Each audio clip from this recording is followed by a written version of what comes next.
That's true. All right, I'm going to call the meeting to order. Roll call. Danny? Here. Damon? Here. Kimberly? Here. Leah? Here. Jeff? Rod? Here. I am also here. Meeting is properly noticed and certified. Please join me in the pledge of allegiance. I pledge allegiance To the flag of the United States of America and to the republic for which it stands, one nation, under God, indivisible, with liberty and justice for all.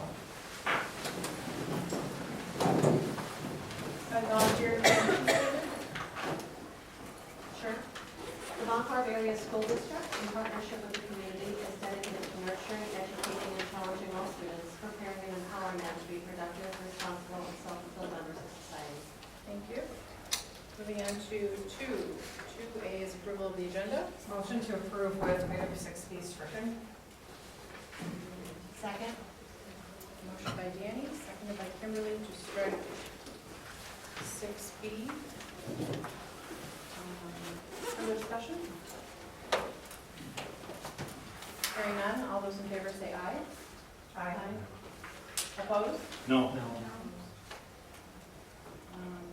don't know. Do roll call? Yeah, we probably should do roll call. Danny? Yes. Damon? No. Kimberly? Yes. Leah? No. Jeff? No. Rod? No.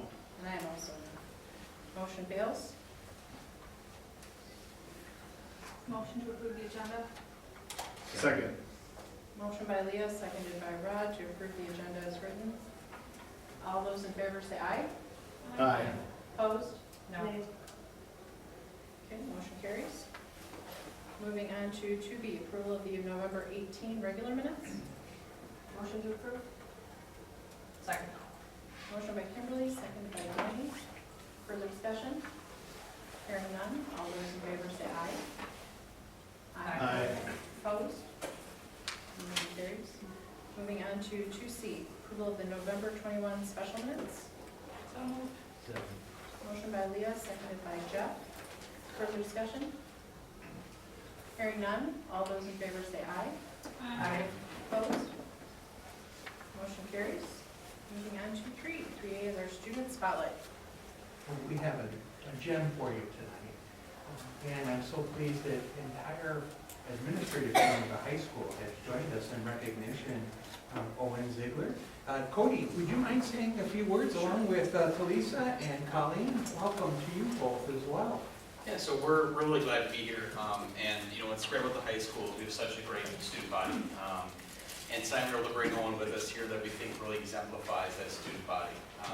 We talk about students within our building, and we ask staff, tell us about the students, and Owen's name came up a number of different times. And what came up over and over was empathy, and the energy and the positivity that he brings in. In terms of there's a student who needs support, Owen's the one that's cheering the student on. Student needs to be brought into the group, Owen's the one bringing the student into the group, and just really was something that teachers brought up over and over, and we really think that exemplifies what we are as Vikings at the high school. He does that with DECA, he does that in basketball, he does it in the halls, in the classroom, and there's all different areas in the high school that he's doing these things, and wasn't just coming from my lips, this is coming from teachers across the building about Owen, which is really exciting. Ditto.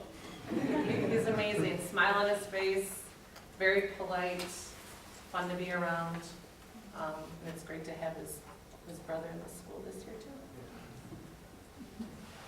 So Owen, who are these fantastic people here tonight? So these are my parents, Kevin and Lena, and then over on the left is Eli, he's my brother, and then also my aunt/godmother, Eileen, here also.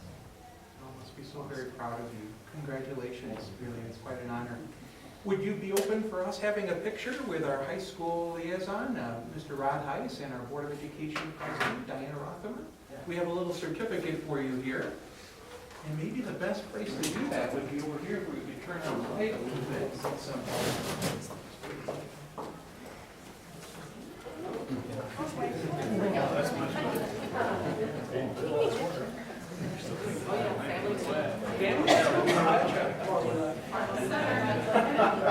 Eileen.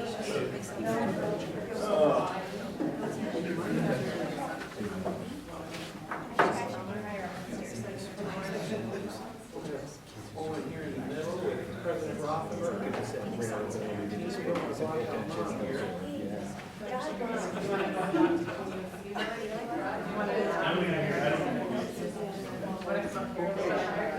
are you, brother? Good to see you.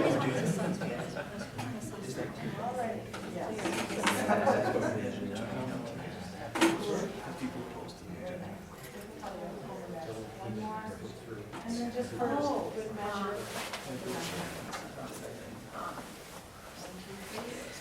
Yeah.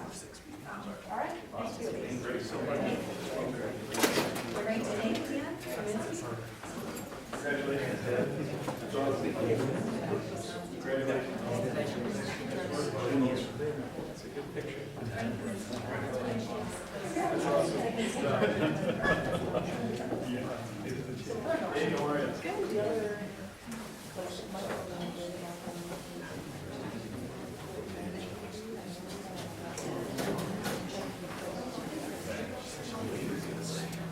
Moving on to 3B, school news. Hi.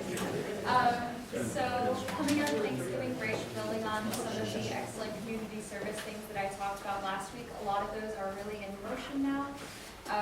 In partnership with the middle school, we have a courage meeting, and a lot of high schoolers, many high schoolers are volunteering their Thursday to go do that. So that's really exciting. A whole bunch of organizations in the high school have sent students to represent for that.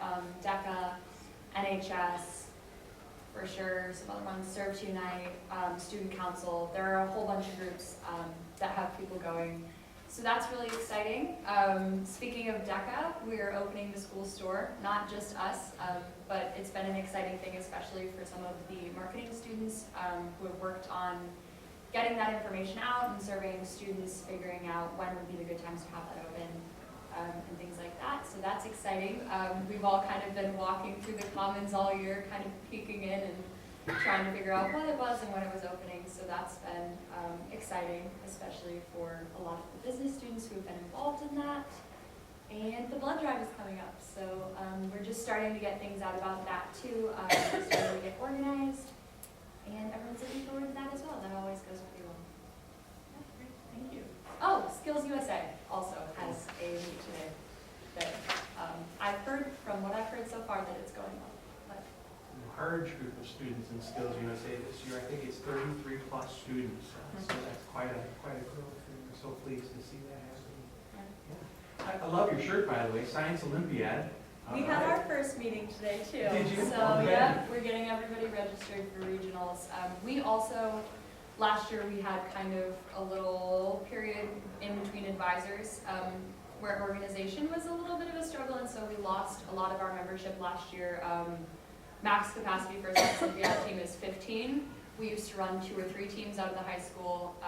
We barely made it to 15 last year, and now we're back up in the 30s. So that's really, really exciting. The freshmen and then some upperclassmen came back this year, and so that's a really exciting group of new and old faces getting together for that. Yeah, it's hard to believe December 1st has already come and gone, and we're already beginning to think about winter concerts. And tomorrow night is actually, I think, the kickoff of our orchestra season. If I remember reading right, tomorrow night, the 7th grade choir, band, and orchestra will be performing starting at 7 p.m. And then the 6th grade high school orchestra will be performing on Thursday night over at the high school auditorium. Wanted to also let you know, in addition to the Spirit Store, thanks for mentioning that, some great pictures out on Facebook.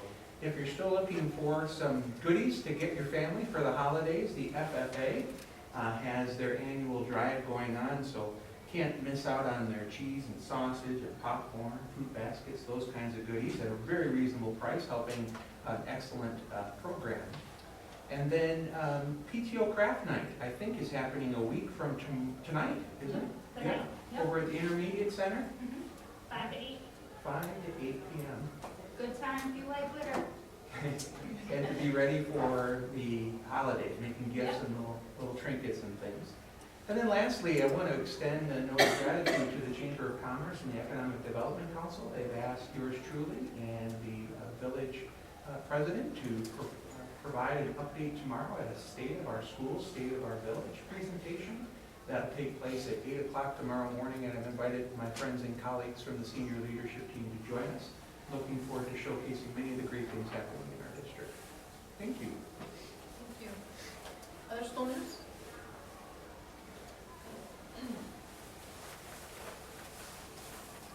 All right. Hearing none, I'll move on to 3C, citizens' comments, and I do believe we have one. Yes, we just have one. Yes, just me. I'm Teresa Berry. I want to introduce myself. I'm here with NHEA, and we just want to express our thanks for what you do. And that's all. Thank you. Other citizens' comments?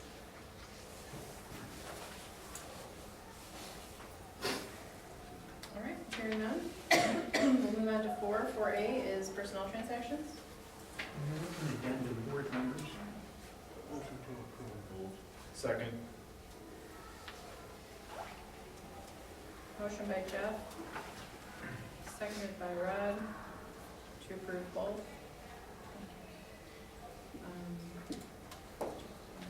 Further discussion? Hearing none, all those in favor say aye. Aye. Opposed? Motion carries. Moving on to 5 is the consent agenda. Is there anything anybody would like to pull out? Motion to approve consent agenda. Second. Motion by Leah, seconded by Danny. Further discussion? Hearing none, all those in favor say aye. Opposed? Motion carries. Moving on to 6 discussion items. 6A is our homelessness update. Mr. Brian Johnson. This is Megan Miller. Good evening and welcome, team, as they make their way down. How fortunate we are to have people like Megan Miller in our district. One of our new social workers, she gave a presentation to our noon Rotary just a few weeks ago, maybe about a week and a half ago now. Yeah.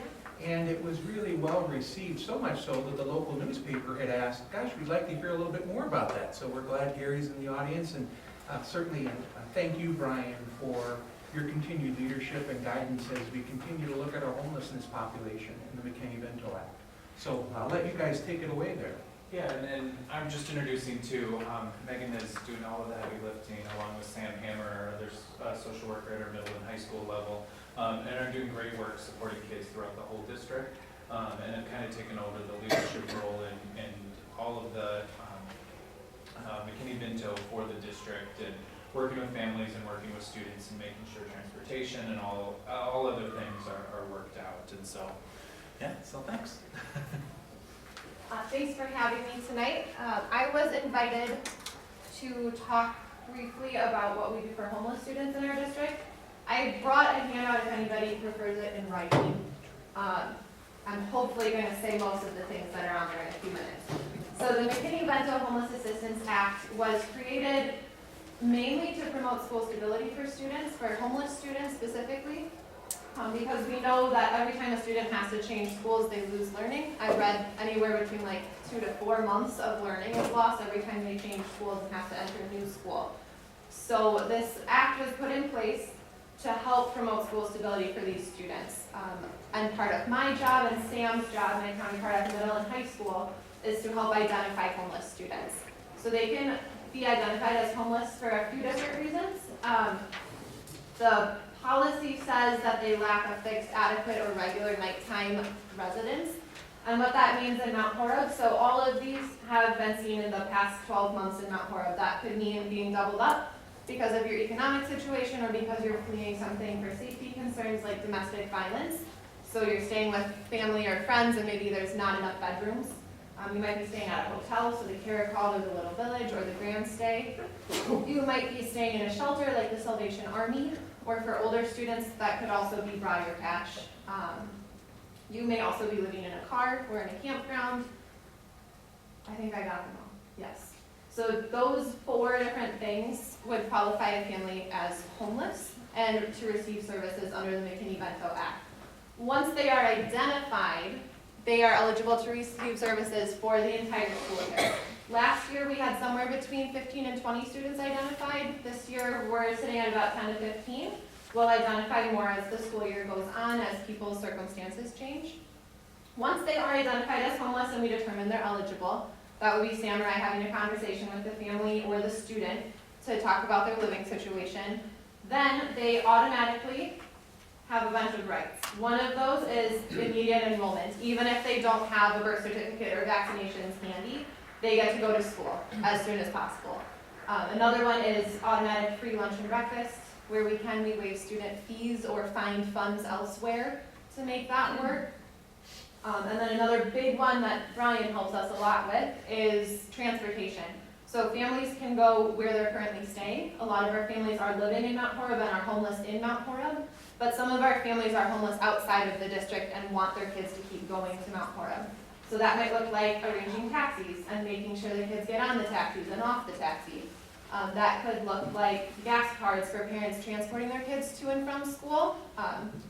We'll reimburse them for the miles that they drive to get their kids here and home. And that can also look like just the regular school bus. So ultimately, we want these kids to be at school every day so that they can receive all of the supports and services we can offer them. Sam and I also offer a lot more resources than that and help get them connected to as many things as they're able to access and willing to access. I've listed off a bunch on here that we've done recently. So referrals to community resources, holiday gift programs. She and I did a winter clothing drive. I don't know if any of you saw the beautiful Facebook post. There were many, many trips to the clothes closet like that, and I also was able to clothe any homeless family that needed winter clothing. We get gas cards. We have that wonderful weekend backpack program. We've been able, with a lot of help from Janet Hansen at the Community Clothes Closet and Neighbors Helping Neighbors, to get rent or security deposit assistance. We accompany families to the clothes closet, help them in their housing searches. We've also begun networking with joining forces for families and having a big networking meeting every other month at the library in the conference room. Anyone is welcome to attend that if they would like to. We just meet as different organizations to figure out how we can coordinate all of the wonderful resources in Mount Horeb. So ultimately, Sam and I are working to prevent and end homelessness where we can in Mount Horeb, but there are a lot of barriers to that. We have a lot of families here. I believe Janet Hansen said anywhere, maybe around 35%, I could find her actual thing. It's called ALICE families, Asset Limited, Income Constrained, E. So these are families that are one unexpected cost or one emergency away from maybe getting evicted and becoming homeless. We have a lot of families in our district that are right there. So Sam and I are working with a lot of different people to have supports in place for those families that might experience things like that, so that hopefully we can prevent homelessness from ever happening. Housing in Mount Horeb is also really difficult to find. Fortunately, we have affordable units coming in 2 years. So we're really looking forward to that, and we're looking forward to partnering with families still in the meantime, in a couple of years before that exists. But I just wanted to come here tonight to kind of give you an update on what's going on in the district and see if you had any questions for me. I just had a comment and a question. Thank you so much for what you do. I mean, it's so very, very important, and we appreciate all that you do on behalf of our kids. So you've talked a lot about the short-term things that you do for kids, which is right on, right? Tell us a little bit about the longer-term impact of homelessness on young kids. I mean, is it identified clinically as a trauma in the same way that some other traumas are, or what kind of psychological and psychiatric impact does homelessness have on kids over time? I think that can depend a lot on the specific situation. So we have some kids who just go stay with grandma and grandpa and they don't know why. So that's completely different than our friends who are staying in the shelter all summer. Right. But yes, I don't know if you've heard of the Adverse Childhood Experiences study. Sure. Yep. And they have found lasting health impacts, lower life expectancy for kids who have experienced compounding adverse childhood experiences, and homelessness could be one of them.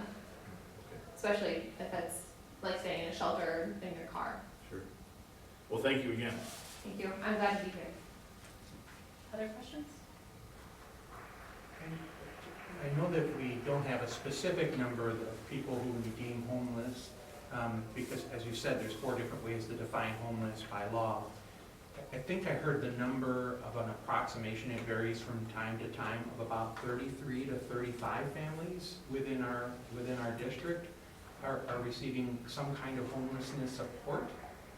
I'm only aware of, like, this year of 10 to 15 students, which is even less families than that. 'Cause a lot of them have multiple. children. Mhm. Well, that's certainly better than what I initially had heard at Rotary. So nonetheless, thank you for the great care and compassion and support that you provide these beautiful families. Thank you. All right, moving on to 6B. This is a church school governance discussion. I received this. I move that we table this discussion.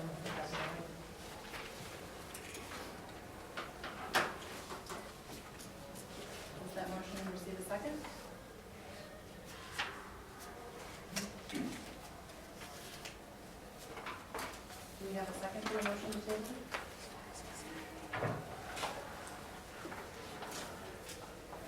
Is there a second to the motion to table?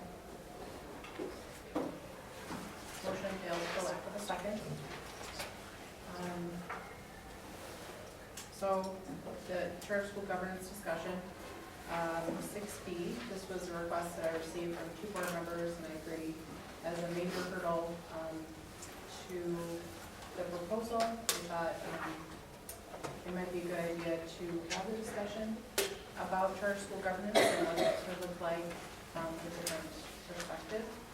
I've invited Dan and Lori to come and have the conversation. I provided some information from them about some alternatives to the governance piece. So I guess I'm opening that up for discussion.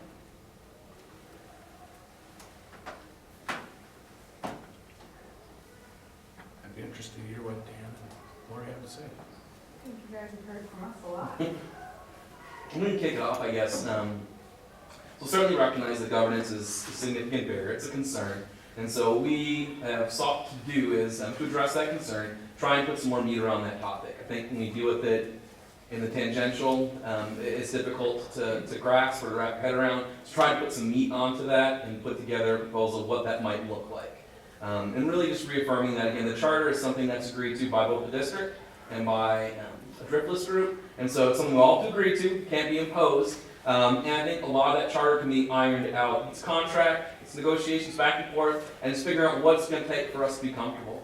And so I think the fears that folks have can be addressed through the charter. We can write those right in there. What's your concern? How do we get from a no, we can't because to a yes, if we can agree on this piece, or yes, if we can put this into the charter. And so really just try to open up the conversation to talk about how we go from no because to yes, if. And I think this governance proposal is a way of moving us towards that yes, if, and fostering that discussion. Can you tell us some of the components that Yeah. So we talked about, you guys outlined a number of things in your letter that you had questions about or wanted to have further discussion around, or barriers at the time. And so the proposal that put together added some more meat to it. What I see us doing is having a number of subcommittees. And what we want to do with these subcommittees is work through what are the barriers in each of the specific areas. So I foresee a subcommittee on governance itself. Let's really nail down what that looks like. Let's have a subcommittee on staffing. That was one of the points that was brought up. How do we hire teachers? I think we have a lot more common ground there than maybe we think we do. But let's have a group, pull together, hammer out that. Let's go through student affairs. Let's go through questions about how does the ACS fit into the IC.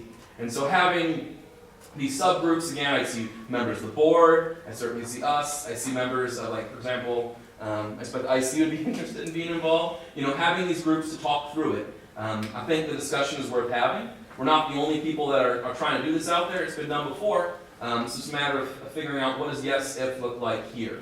I think we also try to lay out more clearly what the expectations were of the members of the governing council, as well as the composition of the governing council. And so,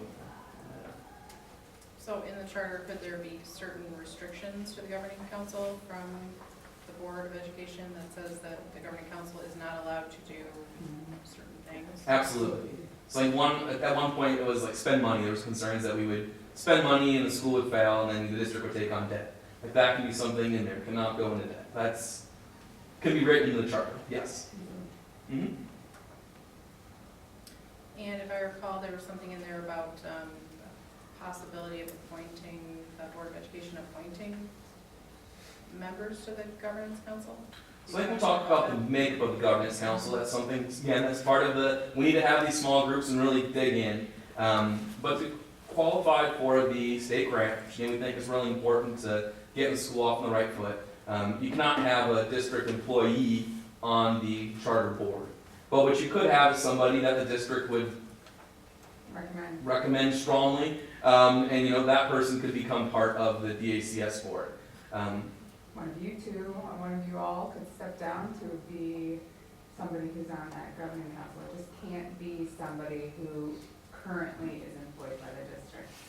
We haven't had these conversations, but there are options to ease both parties' concerns, I think.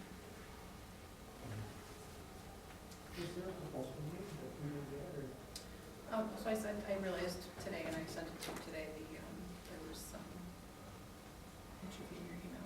Just details about Just some options around governance, because it was highlighted that governance was one of the concerns that the board had at the top of its list. 6:45 tonight? Sorry, yeah.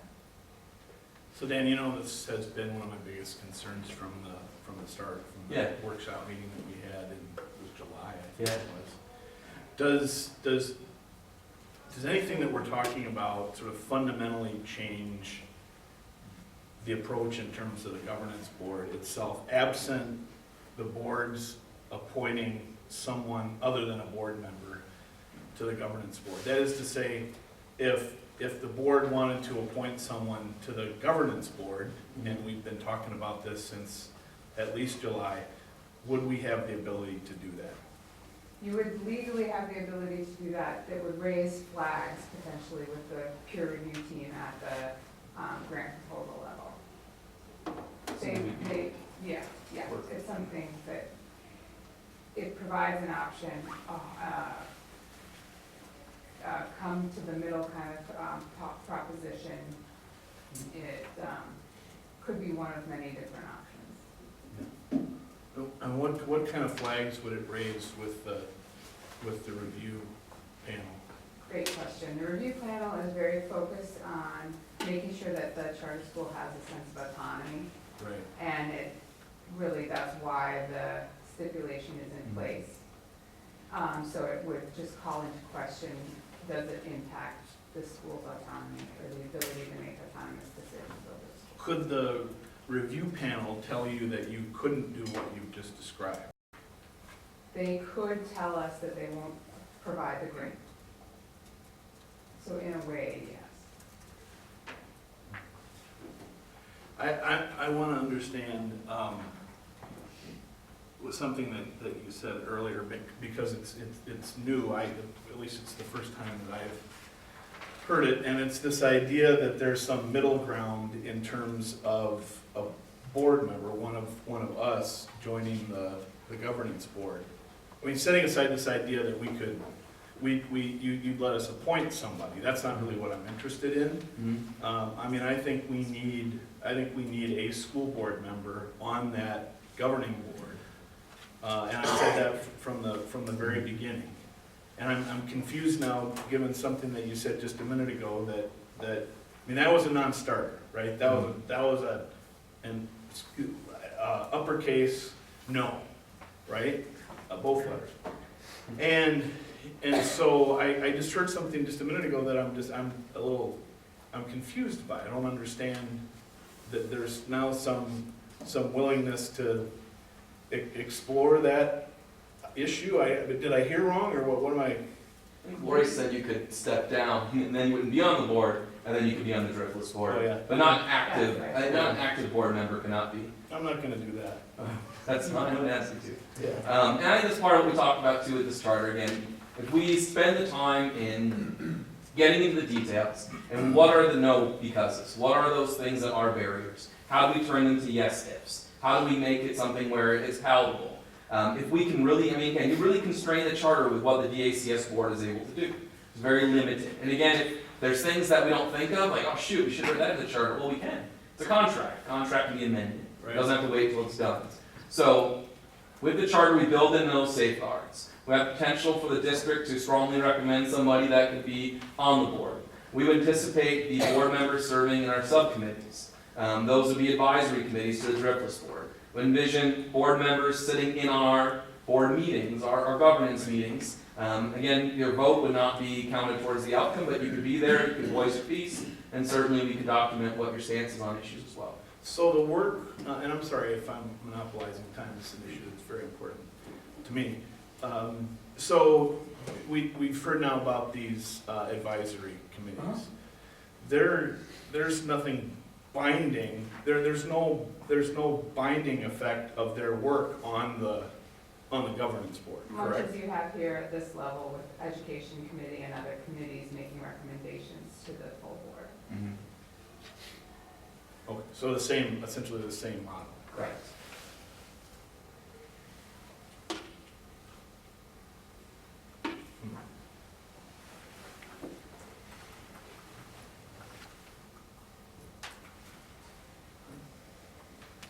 So one of the questions I had in reading this is, the board would review the applicants and make recommendations, but ultimately, wouldn't the person on the board want to stay on the board and then just be like, yeah, I'm gonna reappoint myself, and don't you run the risk that the board's gonna be the same people until somebody's like, oh, okay, my kid's done, so now I'll step off, like, the board could stay the same people for a really long time. You could, unless you write it into the charter that there are term limits, easily addressed. Mm-hmm. It's a good question. That was, I guess, two of my questions there and one comment. The lack of details always worries me, and we keep hearing, well, we can iron that out in the charter.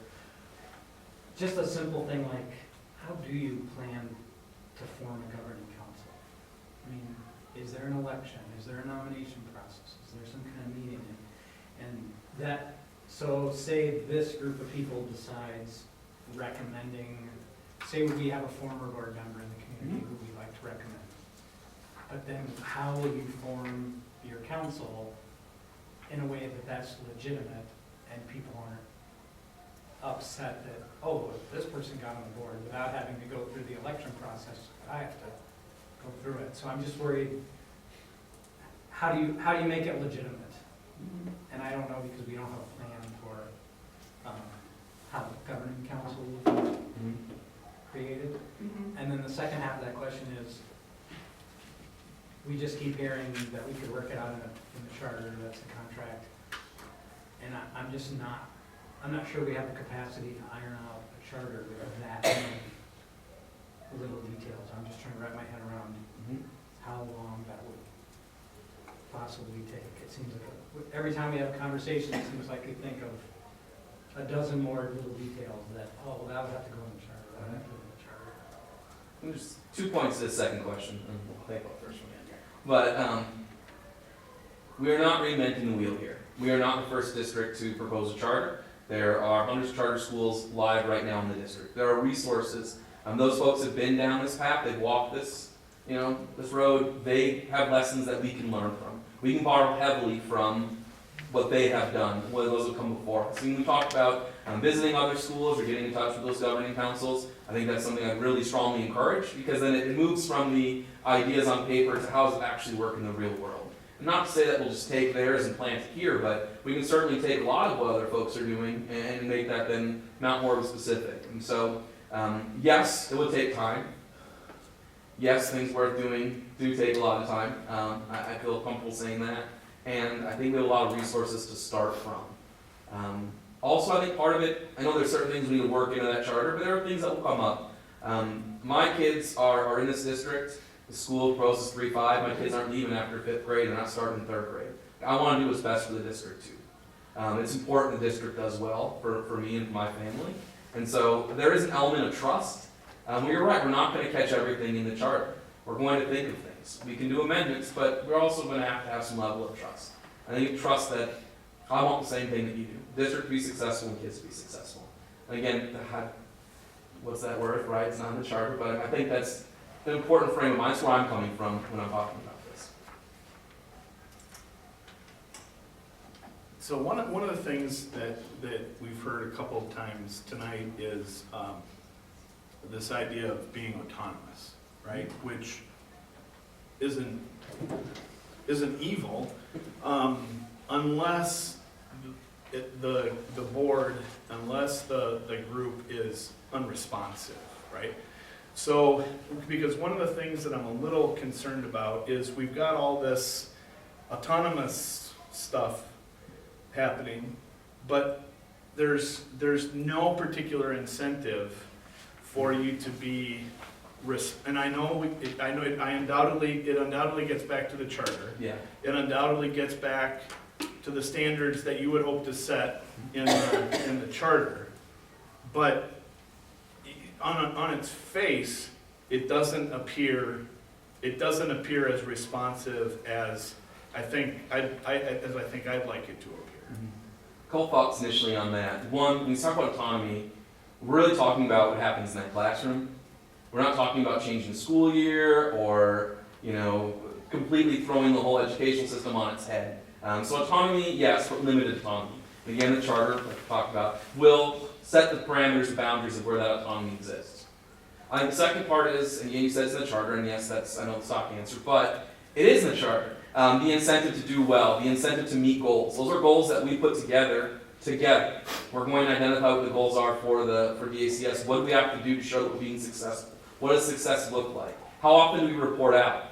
I anticipate like a planning year, having the lead teacher who's just spending the year working on curriculum is coming here at least monthly. Here's what I'm doing. Here's what I'm working on. And then we can look at what do we do when we develop curriculum for the rest of the district. What is the template or format we put it in? Is there some way that we can put it in a similar format and show that we're meeting the state standards? I think starting from there and all the way through the actual schools up and running, the reporting out to this group and the requirements that we have to meet, that we agree to in the charter, are going to hold us extremely accountable. But the ultimate place of accountability being, we don't meet our marks and the school gets yanked. I think that's a really strong incentive. Also, again, I want my kids to do well here, I want the district to do well. I'm not going to do anything that would hurt the district, and I feel confident Lori would say the same thing.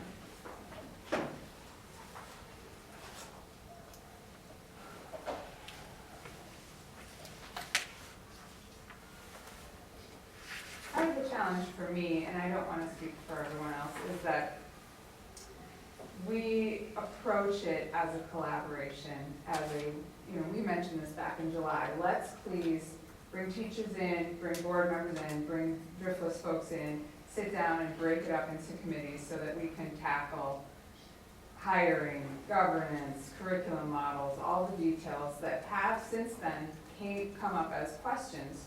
And there's no question for me that if we had been at the table together, creating a document that we can all agree on, it would be far less your questions, us defending, your questions, us defending, your questions, us defending, every time we get together.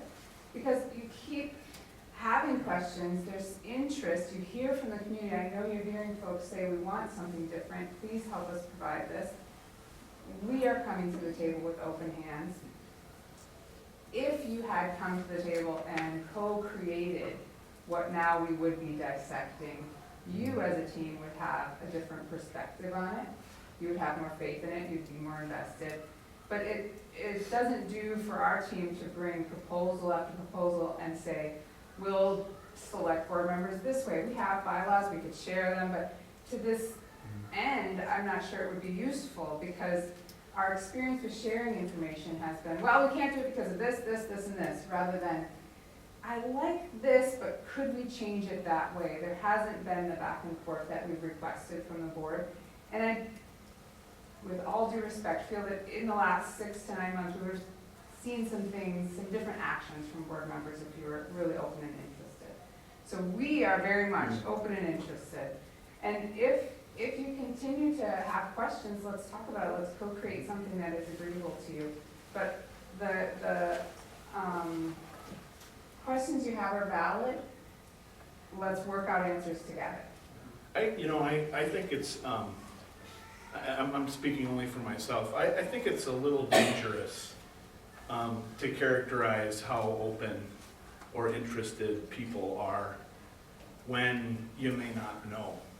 Right, you haven't had full And, discussion. and that's, We and don't that's, know. and that's fair enough, but I think that's, I mean, I'm not gonna be beaten with that tonight. Yeah. You know, because I'm asking tough questions about the issue that's been troubling to me, since we started this. So, I get it, I mean, I get all those dynamics, I just always think that's a really dangerous errand to go on. And my focus is, okay, we are where we are. Yeah.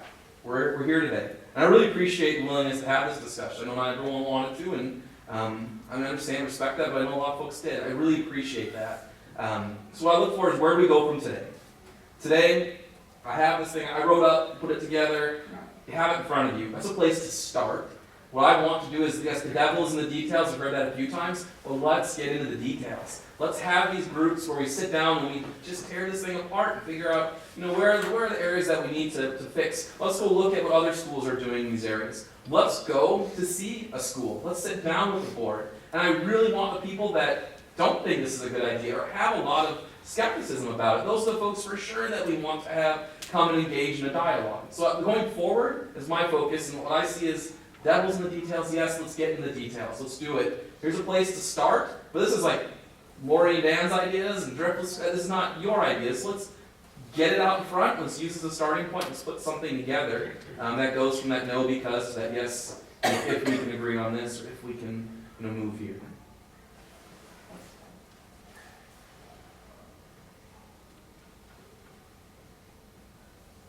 So the governance issue has never been a major focus of mine. I can see where other people are coming from.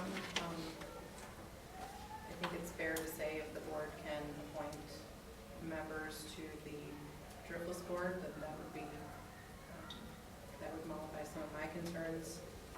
Additionally, the subcommittees, I know how all subcommittees can work with our Board of Education, and I've seen them work really, really well here. So I see that as an interesting idea that could be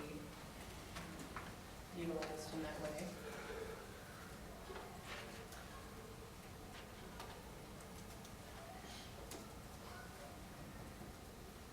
Well, I would prefer that we use our own subcommittees. My proposal would be for the education committee to just have a standing agenda item called IC curriculum innovation, because we have identified some areas that we can improve on, and I feel a lot better starting in-house.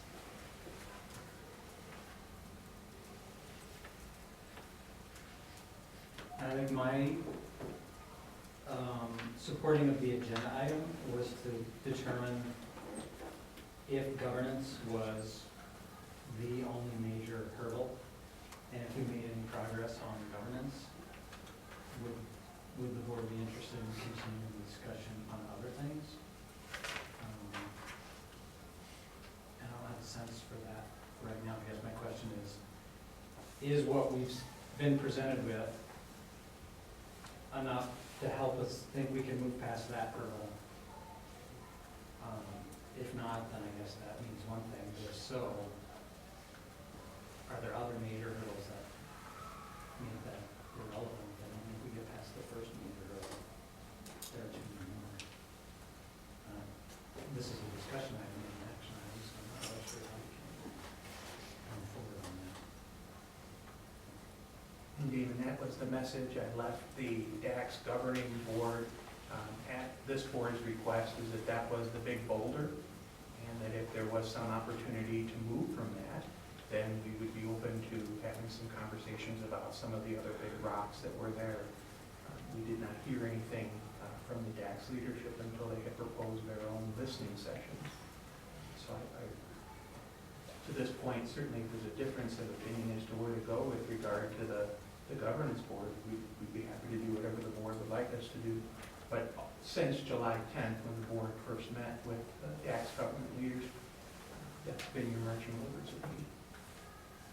I do, but I also think the discussions when all of us are together are different when there's only a few people together. I think the information flows a little freer and differently, and so even if it seems repetitive, I think it's still. And it's not about repetitive, if people want to take the time to talk, but I just want to be clear that The implication was that the board didn't have the information, would have perhaps engaged the DAX leaders a little differently, and I would just respectfully disagree.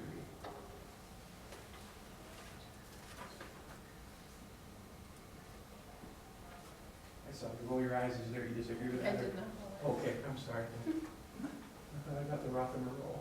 That's all that's reserved for my children.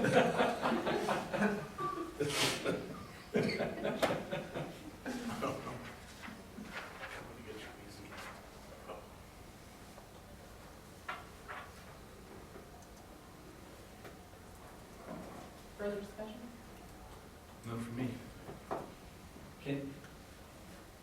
Can I, we're not voting, but can I ask a question and ask for everyone to give me a question? They can pass, but can It I has ask? to pertain to governance because that's how. Yeah, my question is, does this information on governance have any, change anyone's perspective in terms of moving forward with further discussions? Because I feel like before we were at an impasse, we were kind of like, nope, we don't agree on a big hurdle, we're kind of stuck. Does everybody feel, no, my feelings are the same? Or, no, this makes me think that further discussions could be productive? I just don't know how to word it the right way. It's fair, you can Does ask that that make sense? question. Yeah. Does this information in any way assuage anybody's issues with governance?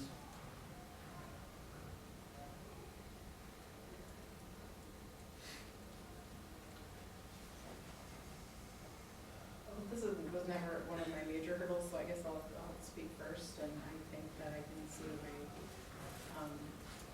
to work on this, but I'm just one of many, so.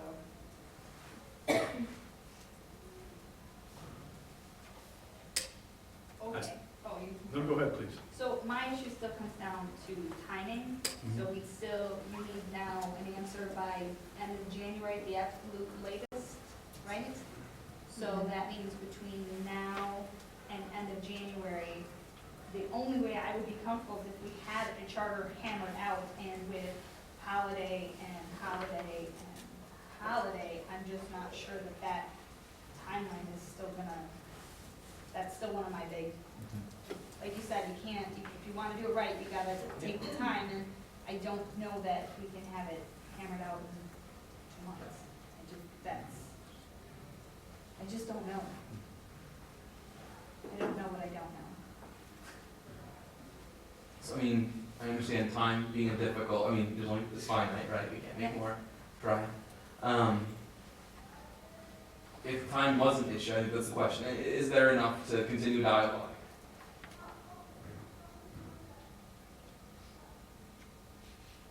I don't know. I don't know.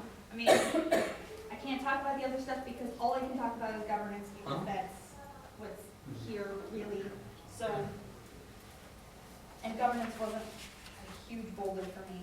It's a bigger boulder, but not, for me, not the hugest. Hugest? Biggest? Let's go biggest boulder. Now, again, we talked about, I see us having a number of these working groups. Certainly governance being one that I talk about most today because that's the one that was raised as large. But certainly the other ones that you can't talk about. But I probably know what they are. I envision those groups meeting as well. The charter would just be the governance piece. So I think I'd work that out. And your, I don't know to me is not a no, it's a, maybe we need to talk to. I'm team maybe. Like, I'm not a hard no and I'm not a hard yes. I still don't know enough to be able to make a decision. With the data I have right now, if you again said I had to decide right this second, I would have to say no. I don't have enough information. But I'm team maybe. So that's the question that I was, have we exhausted this? If it ends up being a no, and we go through the process and we have discussions on its merits, it's a no, like to me that makes sense. Like we tried it and we just couldn't find that middle ground. But if it's a I don't know, that's like, well, let's keep talking and maybe arrive at no, and that's okay. But let's have the dialogue and let's exhaust this. Because there is an interest and there are folks that are passionate. So I guess kind of my take on Damon's question is have we exhausted this, or is there continued dialogue that either leads us to a yes or to a, well, now we've talked it out and we really can't move forward. in terms of the January thing, I know that's pertaining to the grant. What happens if we say this is something we're discussing and we get to January and we're not there? Is that a discussion, I mean, I guess from your side, right? Yeah. The people were supposed to ask questions. Is that, you know, we get to January and it's not something we can move forward with in January? Yeah, so leave What this, is, okay. So, I think our position is the grant is extremely important to ensuring the success of it. Because it'll pay for one teacher for a whole year just to do prep. I mean, this is a new way of teaching, new classroom structure, new curriculum. We think that's really important. And so if we were to go past January, that would not allow us to apply for the grant, which then we have options of going independently and going with UW system is one option. Another option would be to delay opening a year to have a continued dialogue, and that's a potential option. But I mean, I think it's on the paper, it took 18 months to put together a dress code. You know what I mean? Like, right. And so I mean, I've been in schools. I also live in the private sector now. Things can go faster. That's why I'm hesitant to say, let's just open it up and look at applying in 2021. Like, I don't know if... Yeah, well, also with every year that passes, the competition That's true. increases. So More people we are reduce applying. our likelihood of receiving the grant. And you're talking about opening in 2022. So we would look at 2020, 2021 being a prep year ideally, doors opening, then 21, 22, but should we not make a decision by January, which allows us to apply, then we're looking at pushing things back, we're moving forward with the university. Does that answer your question? yes. Okay. So Damon, you asked the question, did you want to? So, Oh, governance Mm-hmm. is all we can talk about, and to me, this was the biggest issue. Of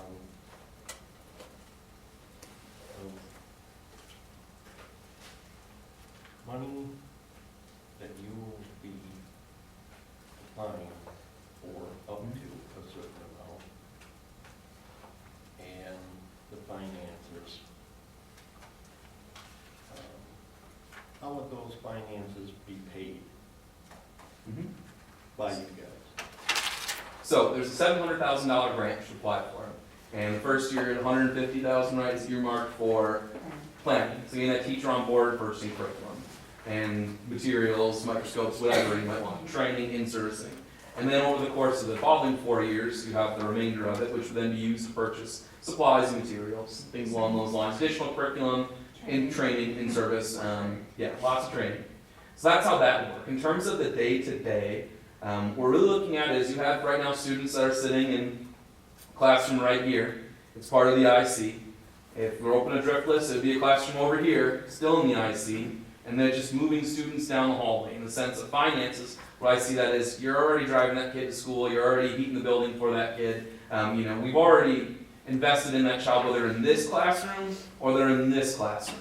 And so when I talk about finances for Driftless, we have $700,000 to get it started, and really startup money, and to get those materials that need to be successful. And then after that, from a finance perspective, it would be supported with a regular classroom allocation that typical third grade classroom has. It wouldn't be money changing hands. We're all one group working together. It's not like we would cut you a check or anything like that.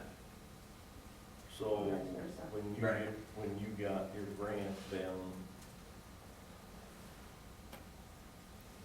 okay, what I'm now really after is who's gonna be the one holding on to that money The until district. you need it? The district is the fiscal agent, so the grant actually The goes district. to the district, yeah. So, and then, It doesn't need to be Yeah. that way, but that would be our preference. okay. With the students whose parents want to have them in this school, isn't there a certain amount of dollars that you would collect from that also?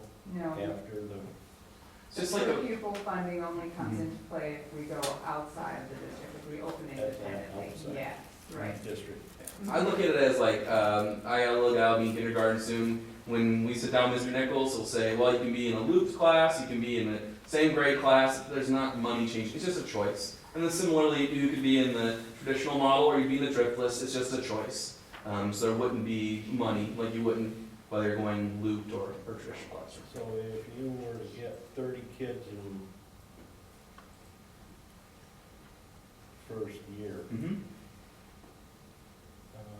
I think the classrooms only have up to 24 lockers in them.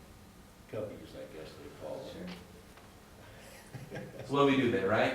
Yeah. So I think that's, again, and I hate to say, the charter will lay out what is the minimum number we can have in a class. If you say it's 25, what's the maximum? If it's 28, then okay, we need to go to a lottery. If we have 30 kids that are interested or something along those lines, that would be laid out. So I agree, we don't want to have too many kids in one classroom because that's not going to set up for success. But also it won't be, I think, reasonable to have a class of 12 kids. So that would, again, those parameters, what would be the acceptable number of students per class, would be something we would define in the charter. So if you had a limit of 24, but 30 kids applied, then you could have the lottery to choose the 24, and those extra 6 wouldn't get in, or you could choose to structure it separately. Okay, then another question would be, if this got going and families moved into the district and would want this, and you already turned 6 or 7 kids away, are you gonna be turning them away too? They would have to wait till the next year. Till the next year? Yeah. Okay. So just a quick call out, we're getting off of governance, and the topic is governance. All the governance is part of the financing of it. Ish. And I'm still not happy that we don't have a say on it. Can I ask a question? Sure. I thought originally when we met to collaborate earlier this fall, that November 30th was the timeline that you would need in order to get something off the ground. Yes. Now I'm hearing the end of January. Can you help me better understand? Yeah, we needed to know by the end of November so that we would know if we should pursue independent authorization. And have you looked at what UW requires of you? I mean, it's quite a bit. We've got nothing in terms of paperwork, in terms of like, yeah, I mean. Yeah, we're aware. We've met with them where we know what it would take. So I think the goal for us is where should we invest our energies? Again, time being finite. Is it with partnering with the district, which is our first choice? If it's not, then we need to look at other options. And that's where November 30th came from. However, when that date passed, I think both of us felt like the idea in this room wasn't exhausted on its merits, and so it warranted more discussion. What it means for us is we're right now riding 2 horses, which, doesn't end well, you gotta pick one. But we can ride 2 horses for a little bit and have some more of this discussion. During that visit where we were collaborating, I'd asked you on the question of governance, if there is not a concern, that even if you had 4 voting members out of 8 on your governance board, that they would not, to use your words, control the governance board. You remember my question of you was, then why not just allow it? $700,000 to start the school off and make sure it's ready to roll. It's $125,000 to $140,000 a year. Is that a lot of money? I think it is for a startup. $29 million operation? Well, if it isn't, we'd gladly, if you want to pay for it, teach you to think spend, you could still have then the governance board that would have the input of the board and could have the input of the employees like it's done in most successful charters. The other option that I'll bring up too is that the feedback that we've gotten is that over the 25 years of charters in the state, it has evolved and it has come to a general understanding that autonomy is precious and is threatened pretty easily. So having that board that can make decisions under the umbrella of the major school board provides a level of autonomy that is beneficial for the school, beneficial for the district, for the students, and it's easily threatened. One of the examples that was given to us is that, say you have 7 members on a governing council and they're parents and community leaders, as they should be, a diverse mix, and there's a education person from the district, it might be a teacher or board member or whomever, and a question comes up, then there tends to be, and this is a first-hand account, there tends to be a deference. Well, what do you think? And so although they may not be the majority, those 3 out of 7 or whomever it may be, that 49% ends up having a greater impact than the seats themselves. And that was something we weren't aware of, but we heard it from multiple different entities. So that is another element of it. It's not just the $700,000, it's not just the startup money, it's not just the year for the preparation for a teacher to do that work, but it is the ongoing longevity of the school and its ability to serve the needs of the students who step up to do it.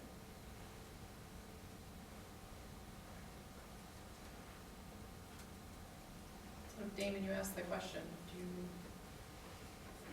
have a response yourself or?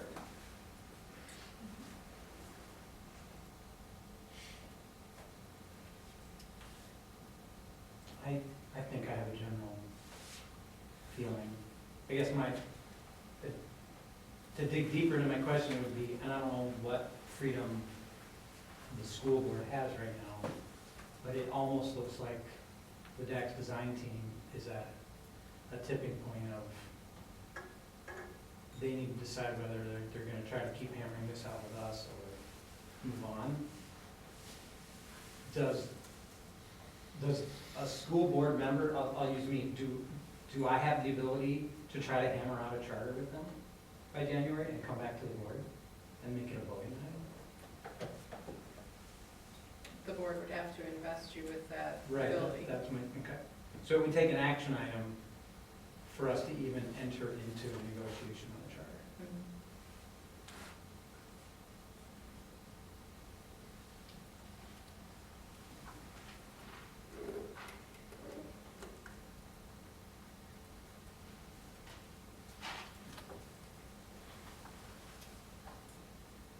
Further discussion?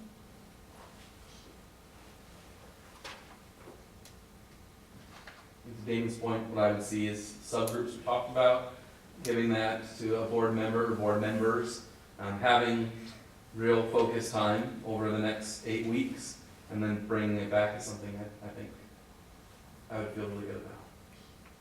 And let's vote on its merits and let's see if folks invested. Let's go see how others are doing.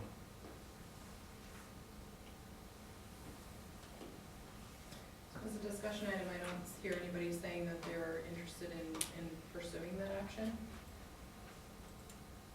at this point. Doing any sort of like further discussion, continuing even discussion items. I think we need to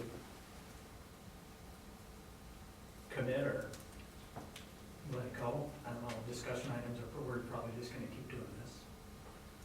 I mean, we're to the point of, either, like I said before, we see enough change, or we don't see enough change in the governance idea, that we think it's worth it to engage in a real charter negotiation. Or even with those changes, there's other hurdles, and it's not worth it. I'm not sure if a large group discussion is going to be productive or just being something that frustrates people and makes them feel like we're rehashing the same thing over and over.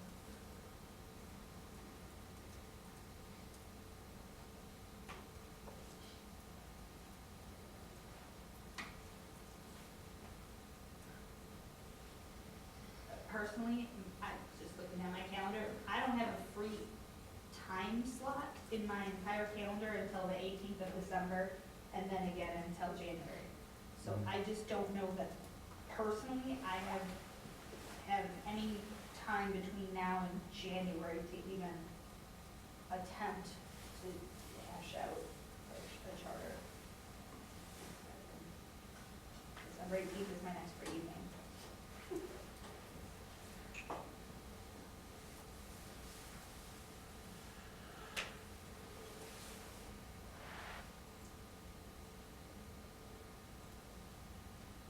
There's no further discussion. I I think Damon asked a question and I've been quiet. But I think you deserve to hear how I'm thinking about this. I still think it's a tough role when it comes to governance. I imagine that you may have anticipated that, but I thought you deserved to hear it from me directly, that it's a tough role, I think. It has been from the start, as we talked about earlier. I really do appreciate your willingness to dig in and come up with an idea that you can present to the board. I just, as I told you a couple weeks ago, there's one thing at least that if not more, that I just can't get myself over. But I appreciate your willingness to engage with us, and appreciate all your efforts.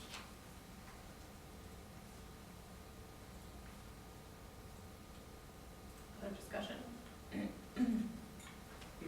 If the board is intent on a charter and money is not the driver, why not take the idea that's been suggested here from some very dedicated families?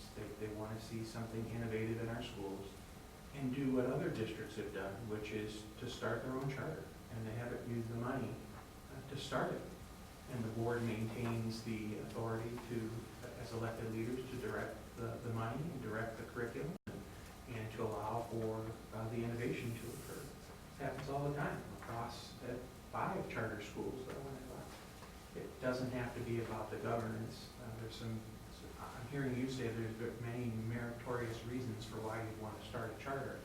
And out of a $29 million budget, I'm confident that if we had to come up with a couple $1,000s to allow for it, if that's where the board wants to put their priority and put their money down, then we can still get to a yes. But it doesn't have to be through the Fed offering it. If that's the wishes of the board.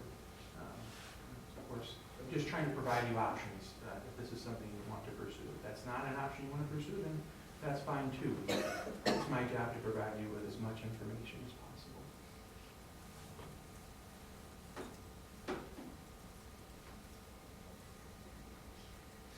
And I'd be happy to lead up something like that in partnership with our parents and definitely our staff, if need be.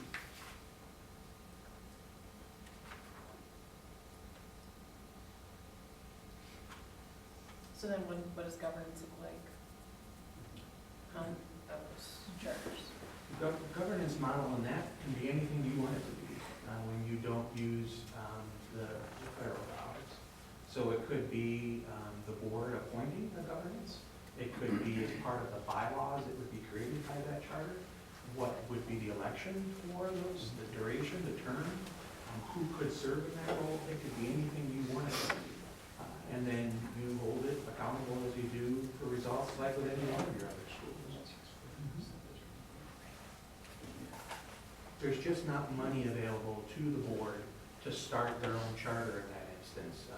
The big stumbling block, I think, is the one that we've been talking about since June 10th, or July 10th, which is who controls the dollars, the curriculum, you name it. This allows you to still be innovative, still allows you to look at opportunities, have it be built by staff going up, as opposed to it being directed to them, having them be a part of a solution. I think if that's something that's really important to the board, you can get to a yes on that without having to worry about the dollars. We just have to find the dollars locally.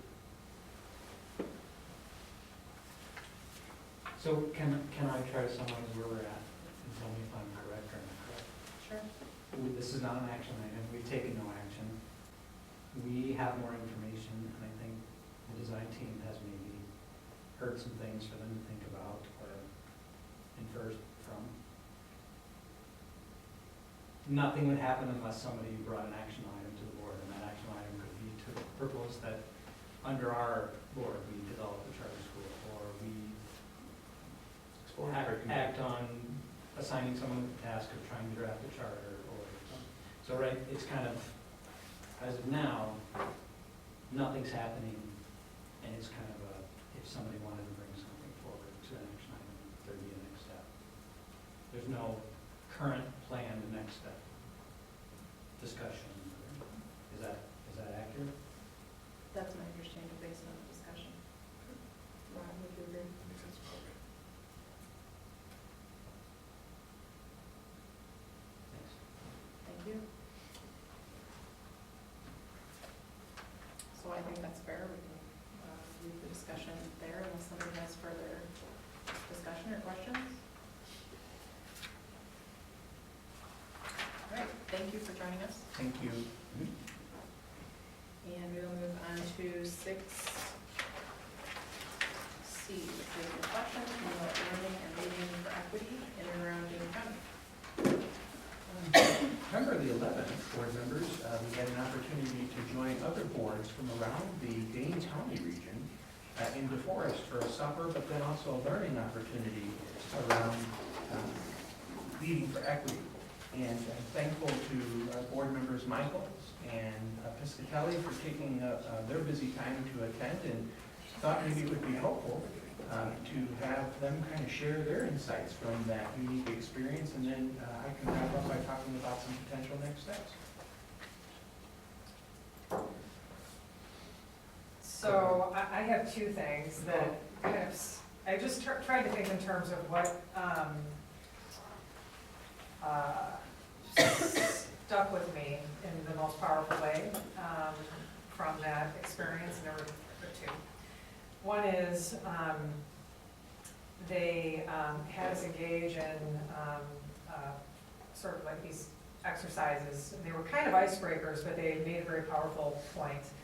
Essentially, what they did was they took this room full of adults, and there were, I don't know how many people were there, do you think? It's about 150. Yeah, I mean, it was a lot. And they would say, okay, we want you to all group yourselves together by one group of people who have a high school education, another group of people who have a college education, then master's, PhD, tech school. And then basically said, what was it, like 60 seconds or something like that to do it? I mean, it was a really short amount of time, and I thought to myself, there was no way this room full of 100 to 150 people is going to, within 60 seconds, segregate itself into these very specific categories. And we absolutely did. In fact, it took less time than that. Like we were all standing around for a little while before before he even said like the time was up. And then they did the same thing for, okay, now we're going to do this again if you grew up in a small town versus if you grew up in a mid-sized town, big city, rural environment. And the same thing happened again. And it just really put an exclamation point on how powerful unconscious bias is and how quickly and easily we segregate ourselves and categorize ourselves, based on social cues and, who knows how many other things. So I thought that was really, I never in a million years would have thought that would happen the way it did, as quickly as it did. And it made a very profound point, I thought. The other thing that they did in a very succinct way is they really laid out, particularly for the African American community, the history around slavery and suppression, and in particular how education was, withholding education was used to suppress that population of people, and that it was, withholding education was really, it was almost like used as a weapon to suppress people. And furthermore, they really painted a picture in terms of the timeline, and they pointed out that the first slave ships came over in roughly 1619, and slavery didn't end until 1865. So that's 246 years of oppression, which is a really long time. And then when you mirror that with, if you fast forward from 1865 to 2019, it's only been 154 years since then. And so this idea that we would undo all of that damage that was done, in particular by withholding education, in a lesser amount of time is ridiculous. And nobody had ever sort of painted that picture for me, and so that was really powerful. Those are my two ahas. And I had similar, same kind of two categories. One being just the kind of historical perspective of the last 400 years. And so it was almost a crash course in 400 years of history, which I would think it would be fair to say this was the first in a series. This presentation was on the history, and then you've seen in the board packet kind of what the next step would be, the next topic in January. But out of that, as Amy said, this idea of implicit bias was pretty clear, that the implicit bias is still very strong. The example that we heard that made the biggest impression with me was when one of the presenters talked about naming his kids and wanting to avoid names that would result in implicit bias against his own kids. And I thought, wow, that's not something that everybody has to consider when they have kids, is what name they pick for their kids, that will have a lasting impact for the rest of that child's life. So it was a really good example of implicit bias that some of us don't have to live with and haven't experienced in their life. So the impact of the district is the follow-ups, what presentation's next and what can we learn from it. But more immediately, kind of using equity as a lens, and how can we view our policies and practices, and can we write them in a way that we provide all of our students the conditions they need to succeed and thrive. So it was just kind of okay, here's the history, this is why this is important now moving forward. Keep it in, not the back of your mind, keep it in the forefront, and try to look through that lens as you're drafting policies and practices.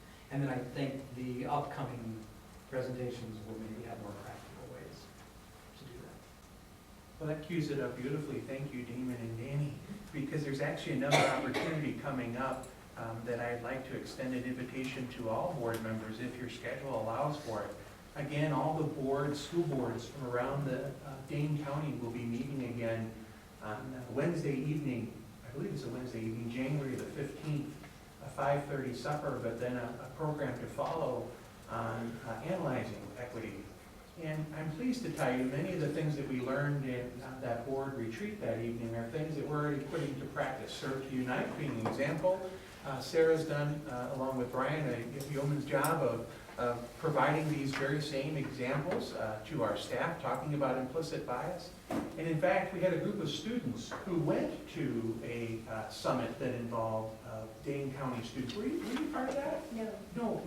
But no doubt you probably hang with people who were part of that. Yep. And we're looking forward to having a presentation either before the Education Committee or the full board to let you know that, to Damon's point, this is a lens, and it's one of the three lenses that we're continuing to utilize when we're working on our administrative strategic plan, which was shared with you back in September. So if you happen to be available that night, I promise you a good meal and great fellowship, a little learning along the way. If you wouldn't mind letting me know, and I'd be happy to sign you up. I have two questions. Do you know, is this put on by the same two gentlemen who did the one that we went to? 'Cause Yes. I thought they were delightful. Weren't they great? Yeah, I really liked the way they conducted the whole thing. There's another gentleman by the name of Harry Hawkins from the Nehemiah Community Center down in Madison. He's going to be joining those two gentlemen this time. Very engaging speaker, and I think if people were to listen to him, I think they'd be very pleased with the message. The other question I have is, where is Windsor? Isn't it west of Sun Prairie? It's in Behind the forest. So it's in the area, Yeah. okay. It's 45 minutes after September. So no need to say something. I'll certainly share this information with you, but I want to thank both of you for attending, and a great opportunity, especially as we're coming up on Dr. Martin Luther King's birthday, just the very next week. Thank you. Thank you for that. Further discussion? Okay, hearing none, we'll move on to item D, playing for summer school with Sarah Straka and Stephen, imagine if Welcome, Sarah. How are you? I'm going to put up that nice new save the date document that you gave me.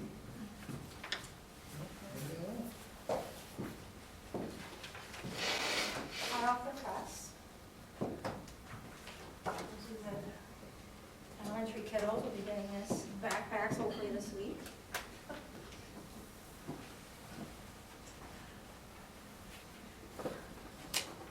So, planning for our summer school program has been occurring the past couple of months, and we share with the board the successes of our 2019 summer school program, as we plan for our 2020 summer school program.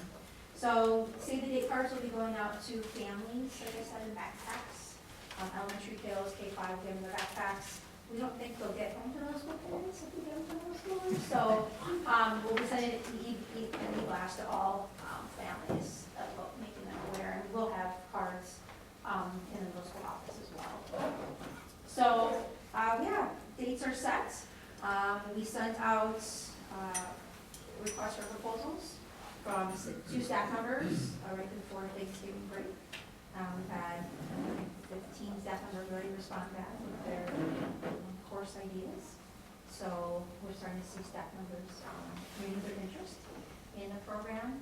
We look to hopefully have all the proposals by December 20th then, so we can sort through those over winter break in early January and start creating a catalog.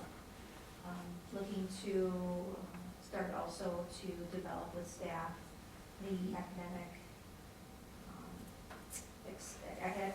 extension classes, looking to develop that list of kiddos who need a little more support so we can ask those family members if for their students to attend summer school.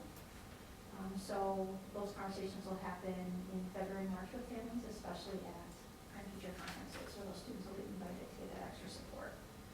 And then we learned last year that for those families that we were inviting those students, we learned that maybe we should have opened the window sooner for them, so we will have like a 1 to 2 week window open for those students who are invited to summer school so they can register first. And then April 1st, it'll open for the general population as well. So we'll be April Fool's a week. Put on my calendar now so I don't get yelled at for missing it again. We also are reaching out to our current substitute pool, long-term subs, and people maybe who live in the school district, or maybe teach in another school district. I've already received today 2 or 3 emails from people who are not current staff members interested in teaching summer school classes as well. So we have talked education and learning on the time, and when I talked, the team talked about how we get more choice and options for kids. So we'll open that up really on things like outside staff members to present the proposal. So we're on our way. Sarah, can you refresh my memory about extension courses and what subjects those are limited to? Yeah, reading and math we're looking at particularly. And we still offering summer camp convention too. Yep.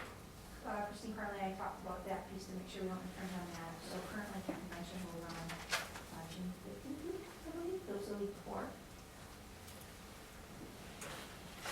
And then making sure we also have during summer school that week off in between. So we settled on the week of July 6th. Based on the family survey that we received back, we had about 144 people respond back at the end of summer school last year. And we asked that question about what should summer 2020 look like? And we offered various scenarios about when we would have the week off. And actually, the scenario on this card, having off the week of July 6th, about 52% of families responded that they preferred that choice.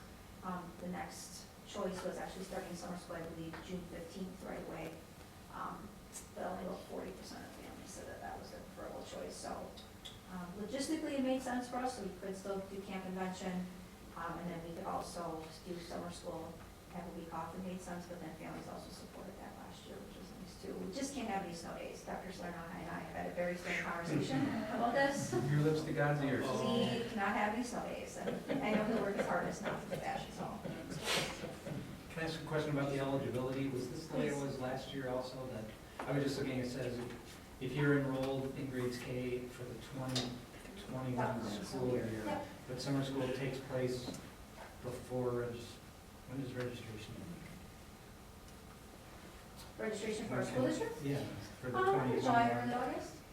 So technically after summer school. So they won't be enrolled in grades K for the school year yet. I mean, I don't imagine this is a big problem, but that's the way I read it. It says to be eligible, you have to be enrolled for the 2021 school year, but they may not have enrolled yet. Because technically, education doesn't do I guess. Does it matter? I mean, Kids are always enrolled. I mean, once we have a student apply, they are our student until they leave. So returning students is not really. within Michigan campus, like, They'd no be in matter the if they're system. gone. Yeah. So we're going to go over the calendar on May 1st for the current population of kids into next year. So there wouldn't be a case where somebody in June or May tried to register, but couldn't register for summer school because they hadn't yet registered for the upcoming fall. That's true. Okay. April 4th, last week, so when my luck goes. Sure. Yeah. So, like I said, I didn't think it would But matter. the Call that, kindergarten makes you screening better. would have taken place, right? So like those Well, kiddos that. 4K kiddos, I mean, Yeah. so our 4K kiddos would be Yeah, so welcome. if there was kids that needed like intervention, we could get into the extension services. Yes. That's also their current 4K population in most cases.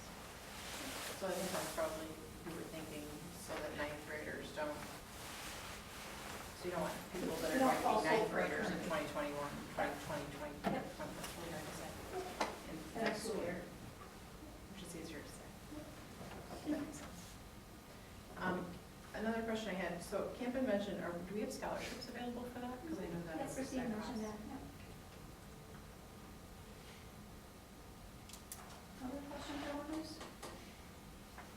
Please. At least from a student perspective, last year, there was a lot of people that I talked to that were interested in like the registration process for volunteers. I know some people who did math were super into math. Some people who did math felt like maybe they weren't that great at math and weren't so. They talk about student assistance? Yes. And so obviously it's so far out from student registration for volunteers then too.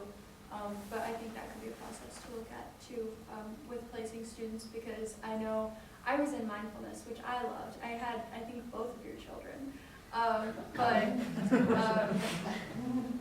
I think depending on like flexibility, mentally and physically, that was a challenging one for some other student assistants, and they maybe didn't feel so comfortable. So just something to think about. That's a good point. Mr. McCormick, who was our summer school coordinator, and I talked about that process and developing a better screening to see who's interested in getting summer for hours, who's really interested in summer school and trying to find good balance for people.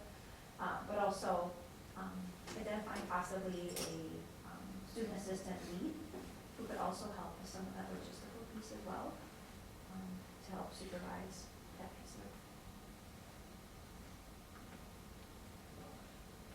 Other wonders or questions? I'll be giving East Education for sure, but I'm giving the full board just updates as we go through our school news. That works. Please extend our gratitude to Megan. She did Yeah, such a nice job with this. Yeah, nice job. Very nice. All right, moving on to 6E, discussion of board's 2019 superintendent goals and process to be used for superintendent evaluation. Some other discussion later tonight about this. This is just if anybody feels like what we are using is not, or they were trying to fill it out and it's just not going to work, this is the time to say, I think we should change course.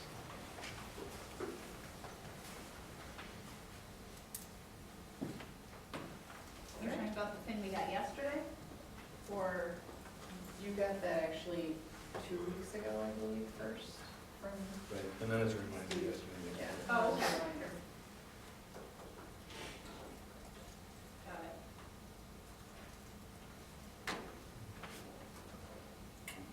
So other discussion on this? Questions, concerns? Okay, thank you. Now we will move on to to 7A, policy first reading, administering medications to students, policy 453.4, referred by Safety and Wellness Committee. Yes, thank you. And this is something that was recommended by our school nurses, just to make certain that we're in compliance with the statute.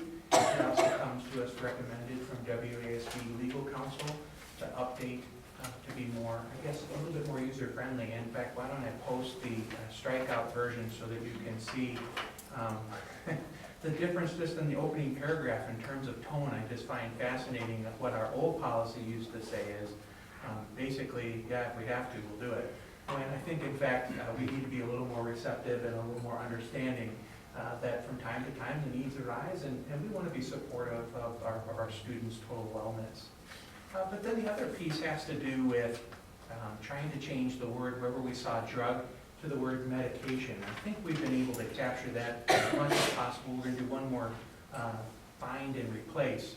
And then lastly, you'll see the team recommended that we're encouraging that students may carry their emergency rescue medications. This would be things like an EpiPen, inhalers, and the like. We wanted to be as inclusive as possible, but we also know that the other medications, the Bayer aspirins and the like, that would be kept in the front office, maybe insulin injections, those kinds of things we kept in the front office so that we could administer those and know the status of our students' health at any given time. So is there a separate policy for self-administration of medication by students? You know, I have to go back and check. Let me double check for you. I don't seem to remember, but I could be wrong. There must be, because well, shoot, I shouldn't say if there isn't one. I know one who does. Okay. You don't think there is one? I don't know. Oh, I'm sorry. I'm just. Please hold. We don't. Just check real quick. Go on. Self-medication?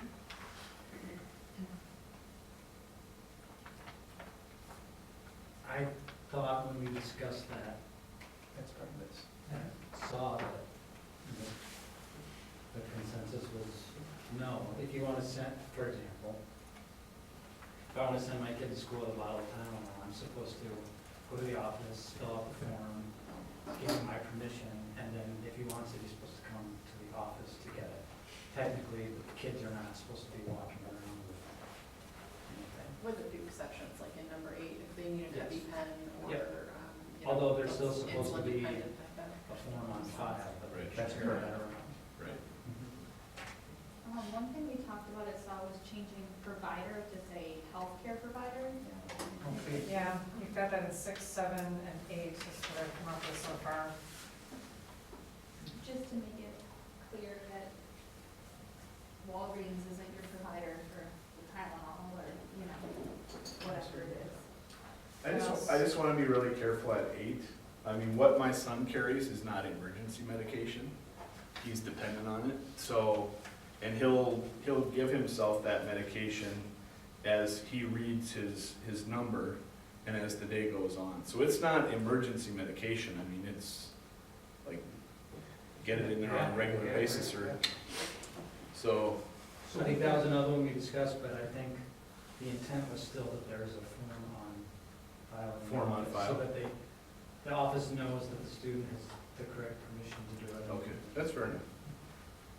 I don't know if that's clear in the policy, So but that was the that intent. first paragraph talks about, because I said the same thing, that the administration of medication during school hours is permitted when failure to do so would jeopardize health, the student would be unable to attend school, or they have a disability and require medication to benefit from the educational program. So I mean, We interpreted it as a student would not be able to attend school if the medication was not administered. It would prevent, the medical effects of not taking that medicine would have a detrimental effect on the student's performance in school. They need it to function in school. correct. Rob, would you like us to change that instead of just emergency, have it say life dependent? Yeah, life dependent or something like that. Because it's true, it's different from an EpiPen. It's different from an inhaler. He's got to do it whether he wants to or not.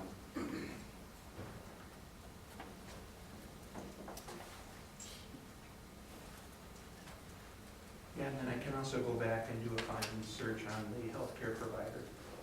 Thank you, I didn't mean to complicate things. No, it's not, it's supposed to get right. Thank you. In 6, we're still missing an S after the apostrophe in the, where it says student in the second line. Student provider. And healthcare provider. And in 7, I think name, the first word should be singular. Thank you. I think he has an updated copy of this, I just didn't get it, so I absolutely thank you for sharing. One more copy edit, you can strike out for it, be a little clearer in the Second second paragraph. paragraph. Oh, It is sure. necessary to obtain.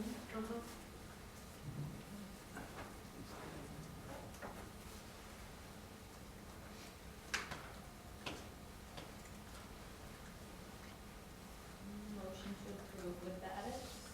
Second. Motion by Leah, seconded by Danny. Further discussion?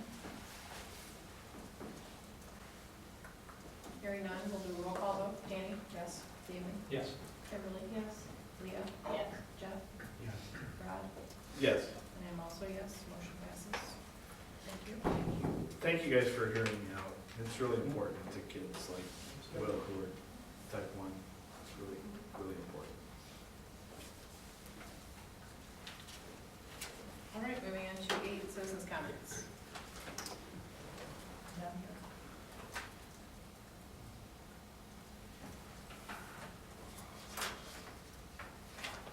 All right, hearing none, we'll move on to 9, future agenda items. As always, if you have any, you may send them to Sue or myself. Moving on to 10, schedule of next meetings. Sure, if I could just make a quick announcement of a slight change. Two things, actually. The Buildings, Grounds, and Transportation meeting sounds like it's going to be starting to move to 5:30 p.m. And as I understand it, that the team will be meeting on December 23rd at 5:30 p.m. And then lastly is Diane and I were planning the agenda for this meeting. We discussed the January 20th, 2020 meeting, calling that a board workshop, as there are some things that I know will need some attention as we don't have 5 Mondays in January. We'll use that second meeting of the month as a board workshop. All right, moving on to 11, contemplate closed section for section 19.5, parentheses, bring employment, promotion, compensation, for performance evaluation data of any public employee or which the governmental body has jurisdiction or exercises responsibility. Second. Motion by Jeff, seconded by Rod. Roll call. Danny? Yes. Damon? Yes. Kimberly? Yes. Leah? Yes. Jeff? Yes. Rod? Aye. And I'm also yes. We'll take 5 minutes.